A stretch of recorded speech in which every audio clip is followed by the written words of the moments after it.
नमस्कार दोस्तों, मैं मुकेश और आप देख रहे हैं टेक्निकल ज्ञान। दोस्तों, आज की इस वीडियो में आपको ये बताऊंगा कि स्नैपचैट एप्लीकेशन पर आप किसी भी आईडी को ब्लॉक कैसे कर सकते हैं। अगर आप भी जानना चाहते हो तो इस वीडियो को लास्ट तक पूरा देखिए। तो चलिए वीडियो को शुरू करते हैं।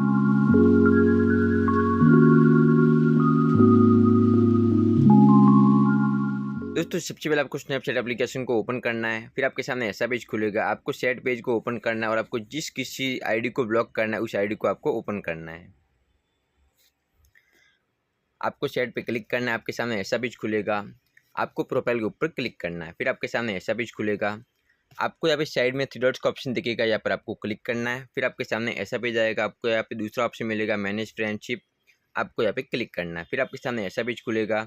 आपके सामने पहला ही ऑप्शन आ जाएगा ब्लॉक, आपको यहाँ पे क्लिक करना है। तो ब्लॉक के ऑप्शन पे क्लिक करते ही ये आईडी आपकी आईडी से ब्लॉक हो जाएगी। तो इस तरीके से आप आसानी से स्नैपचैट पर किसी भी आईडी को ब्लॉक कर सकते हैं। तो आप ये देख सकते हैं कि आईडी ब्लॉक हो चुकी है। तो इस तरीके से आप भी स्नैपचैट पर जिसे भी ब्लॉक करना चाहे ब्लॉक कर सकते हैं।